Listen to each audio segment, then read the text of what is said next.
नमस्कार छात्रों, मैं कविता शिवाजी जोंधले अहमदनगर जिला मराठा विद्या प्रसार समाज द्वारा संचालित ज्ञानेश्वर इंग्लिश स्कूल व प रा कानवडे कनिष्ठ महाविद्यालय निमगांव बुद्रुक। मैं हिंदी की प्राध्यापिका हूँ।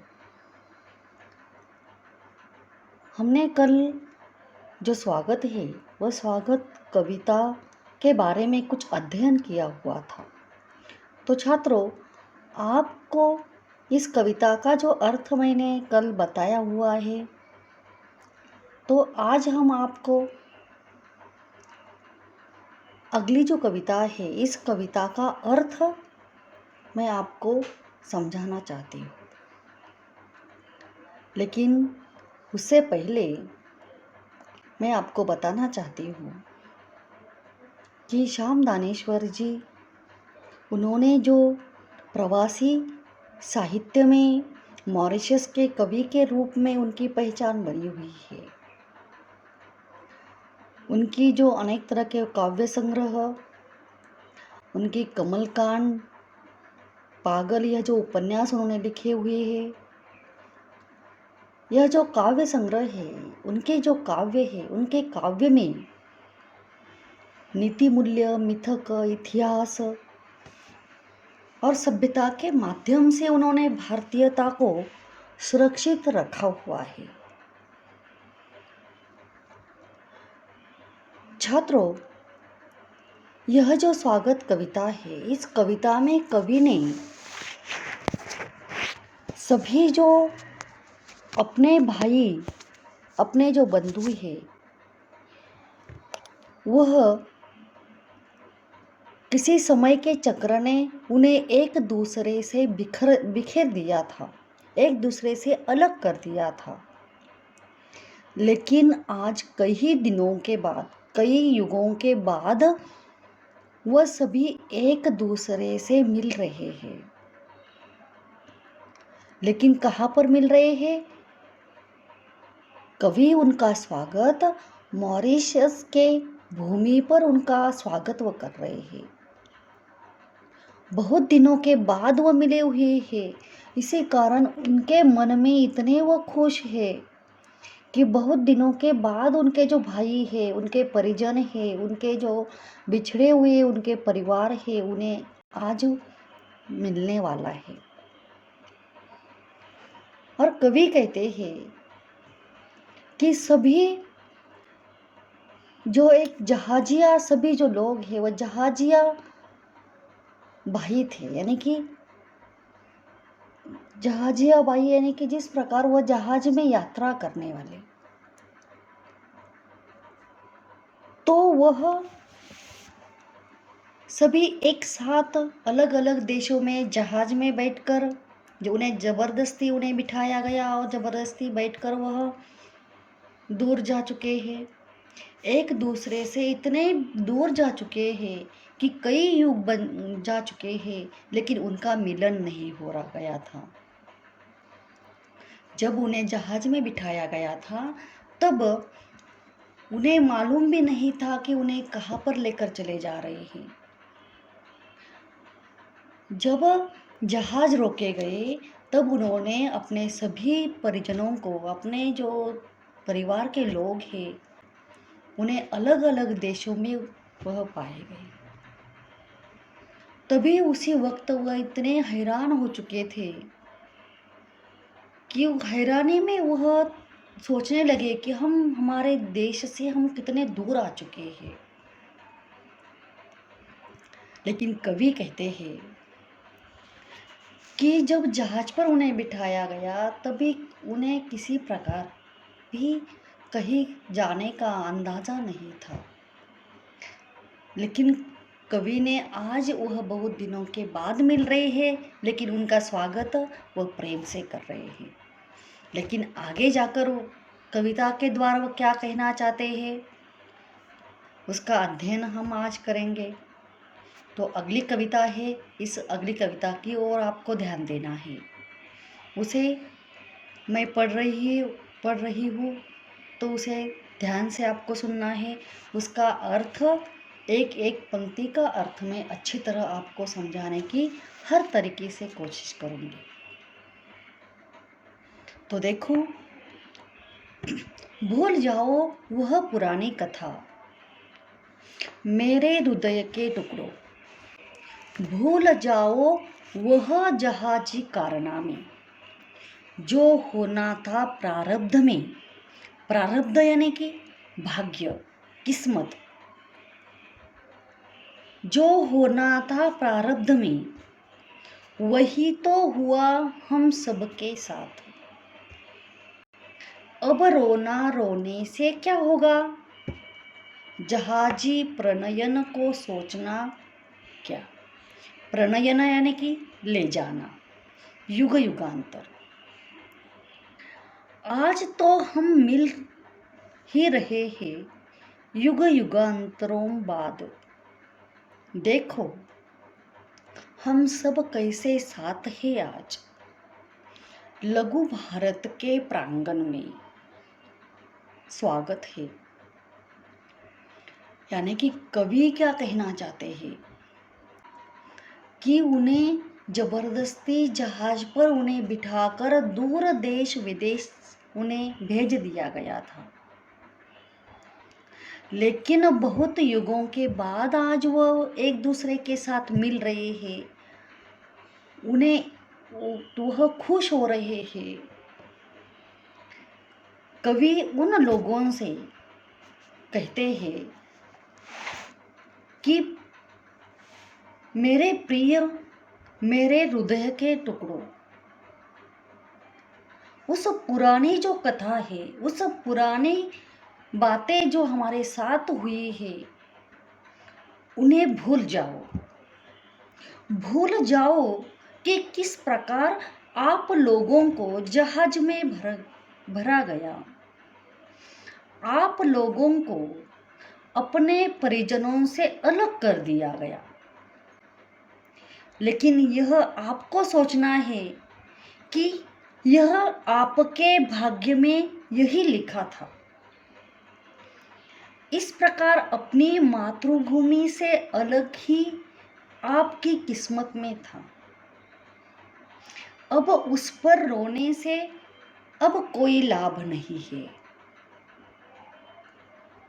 जहाजों द्वारा आप सबको यहाँ ला जाने की घटना को सोचकर दुखी होने पर भी अब उसे अनहोना नहीं किया जा सकता। आज युगों के बाद हम सब मिल रहे हैं। देखो आज हम सब कैसे साथ साथ हैं। ऐसा लगता है मानो इस धरती पर एक लघु भारत बन गया हो और उस अपने छोटे से भारत के प्रांगण में आज युगों के बाद हम एक ही माता के बालक मिल रहे हैं। कवि कहते हैं कि जो हमारे साथ हुआ था उसे हमें भूलना है। जो उसे सोचकर हमारा मन और भी दुखी होगा, उसके बजाय हम आज एक दूसरे के साथ मिल रहे हैं। इस मॉरिशस के भूमि पर हम एक दूसरे के साथ हमारी भारत माता की हम संतान है, एक दूसरे के साथ हम मिल रहे हैं। उसकी खुशियों को हमें पाना है, उस खुशियों को हमें व्यक्त करना है, बल्कि हमें उस जो दुख हुए हैं उन दुखों में हमें नहीं डूबना है। और कवि कहते हैं कि यह जो सभी हम एक साथ साथ आज हम दिखाई दे रहे हैं कि ऐसा कवि को लग रहा है कि वह धरती पर एक लघु भारत बन गया है और अपने छोटे से भारत के प्रांगण में हम हमारी माता, सभी भारत माता की संतान एक दूसरे के साथ आज यहाँ पर हम दिखाई दे रहे हैं। उसी की जो खुशियाँ है वो खुशियों को हम आज हमें जो मिली हुई जो खुशियाँ है उस खुशियों को हम कवि ने व्यक्त किया हुआ है। अब जो अगली पंक्तियाँ है इस पंक्तियों में कवि ने क्या कहा हुआ है आगे देखिए। पनिया जहाज पर कौन चढ़ेगा अब भैया। पनिया जहाज उसका मतलब है पानी पर चलने वाला जहाज। पनिया जहाज पर कौन चढ़ेगा अब भैया, बड़ा डर लग रहा है उससे तो, कहीं पुनः दोहरा न दे इतिहास हमारा। दोहराना यानी कि दोबारा वही होना। उस धरती पर बिखर न जाए, खोजते हुए निज बंधुओं को। निज का मतलब है अपने। खोजते हुए निज बंधुओं को, आसमान की राह पकड़ आगे चल। मॉरिशस की भूमि पर उतरेंगे सब, नैहर हो जैसे वही हमारा। नैहर यानी कि मायका। नैहर हो जैसे वही हमारा। बाबुल के लोग वही मिलेंगे, देश परदेश के नाम मिटेंगे। आंसू थामे वही मिलेंगे, स्वागत है। तो कवि कहते हैं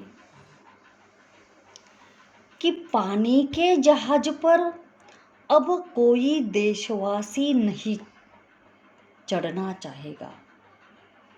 सबको बड़ा डर लग रहा है, कहीं ऐसा न हो कि किस्मत उसी इतिहास को फिर दोहराने लगे। यानी कि फिर से वो वापस जिस जहाज पर बैठकर अलग अलग देशों में चले जाए, वही उन्हीं के साथ फिर से वही उसी प्रकार की घटना घटित होगी। तो इसके कारण उनके मन में डर है, कहीं ऐसा न हो कि अपने आत्मियों को खोजते हुए हम अलग अलग देशों की धरती पर पहुंच जाए। अब हम जल मार्ग से न जाकर वायु मार्ग से आगे बढ़ेंगे और सभी मॉरिशस की भूमि पर उतरेंगे। मॉरिशस तो अब हमारे मायके के समान है।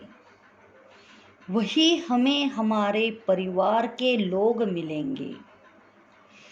अब हम सबकी आँखों से आंसू नहीं बहेंगे। हमारे बीच देश विदेश का भेद अब नहीं रहेगा। हम सब एक ही समाज के सदस्य हैं।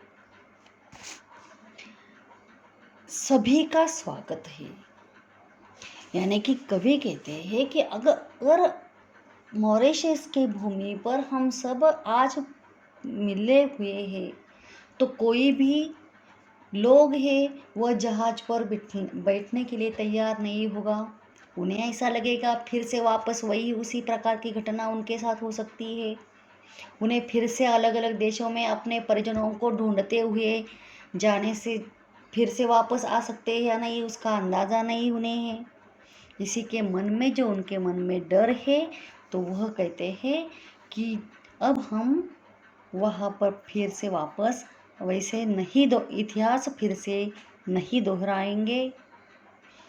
और यह जो मॉरिशस है उस मॉरिशस हमारे लिए एक हमारे मायके के समान है।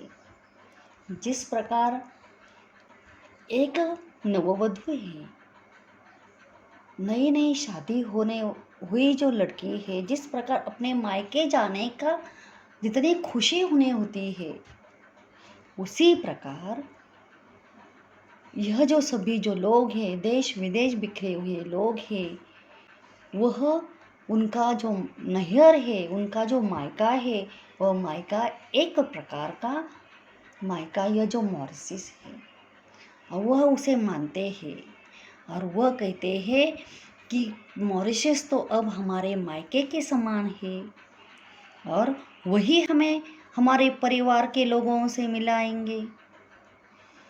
अब हम सबकी आंखों में आंसू बहने नहीं बहेंगे और हम जो हमारे बीच दो देश विदेश का जो भेद था वह अब नहीं रहेगा। सभी लोग फिर से वापस एक जगह पर मॉरिशस के भूमि पर फिर इकट्ठा होंगे और हम सभी एक ही समाज के सदस्य हैं। इसी कारण कवि कहते हैं कि उन सभी लोगों का इस मॉरिशस की भूमि पर स्वागत है। तो छात्रों, आज आपको यहाँ तक हमने उसका अध्ययन किया हुआ है इस कविता का। अगली जो कविता है, इस कविता को अब हम पढ़ेंगे, उसका अर्थ भी उसी प्रकार समझाने की कोशिश करेंगे। तो आगे देखिए, हे मेरे गिरमिटिया भाई। गिरमिटिया यानी कि उसका अर्थ क्या है? परतंत्र के समय अंग्रेजों ने भारतीयों को अनुबंध सिद्धांत पर किसी फिजी, सूरीनाम, मॉरिशस आदि देशों में उन्हें मजदूर बनाकर भेज दिया था। यानी कि गिरमिटिया यानी कि गुलाम बनाकर उन्हें वहाँ पर भेज दिया था। हे मेरे मिटिया भाई, परमिट अपनी जिगर छाप थी। परमिट यानी कि अनुबंध। पर दासता पंख में जा गिरे थे। दासता यानी कि गुलामी, पंख यानी कीचड़। कितने युग लगे पंकज बनने में, मारीच से मॉरिशस बनने में। देखो इस पावन भूमि पर वन बांधवों का सफल प्रणयन। यह तो तब था घास ही पत्थर, पत्थर में प्राण हमने डाले।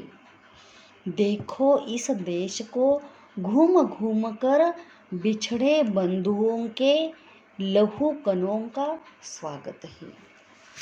अब इस पंक्तियों द्वारा कवि ने मॉरिशस की भूमि कैसी थी, जब यह जो मजदूर बनाकर अनेक भारतीय लोगों को इस मॉरिशस के भूमि पर उन्हें गुलाम बनाकर यहाँ पर उन्हें लाया गया था, तब उसी वक्त यह जो मॉरिशस की भूमि कैसी थी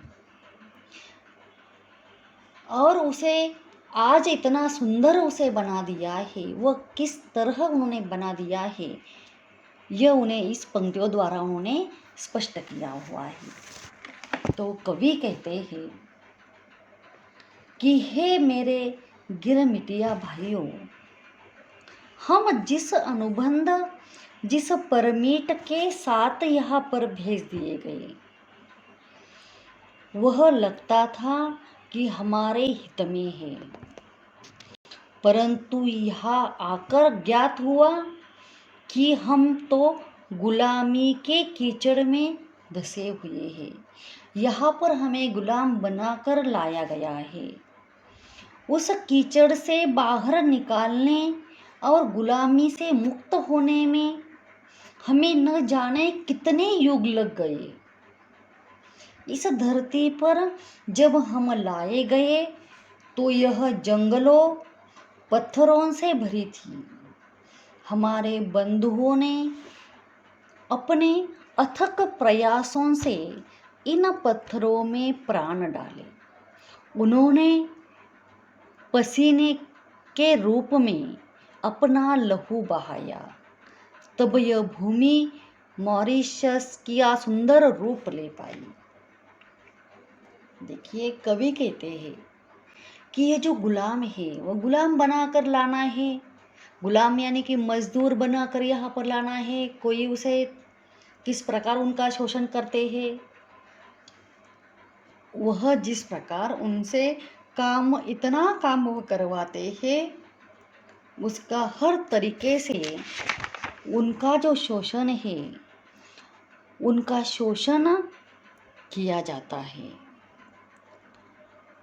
तो कवि है वह कवि कहना चाहते हैं कि यहाँ पर सिर्फ इस मॉरिशस की जो भूमि थी, यह भूमि पत्थरों से और जंगलों से भरी हुई थी, लेकिन यह जो गुलाम बनाकर या मजदूर बनाकर जिन भारतीय लोगों को यहाँ पर वो लेकर आए थे, उन्होंने यह सब कुछ अपना समझकर, उन्होंने यह जो मॉरिशस की भूमि है उसका अपना जो लहू बहाकर, अपना पसीने के रूप में उन्होंने अपने लहू बहाकर यह जो मॉरिशस की भूमि है, इस भूमि को इतना सुंदर बनाया हुआ है कि आज हम देखते हैं कि वहाँ पर जाने के लिए, उसे देखने के लिए जाने के लिए लोग बहुत दूर दूर से वहाँ पर चले जाते हैं,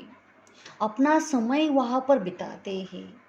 लेकिन पहले ऐसा नहीं था। लेकिन हमारे जो भारतीय लोगों की जो संस्कृति है, जो संस्कार है, इन संस्कारों के कारण उन्होंने अपना जो योगदान है, मन से यह जो मेहनत उन्होंने की हुई है, और इसे मेहनत का फल उन्हें वहाँ पर अच्छी तरह उन्हें मिल चुका है। आगे जो पंक्तियाँ हैं, इस पंक्तियों के बारे में कवि क्या कहते हैं हम देखेंगे।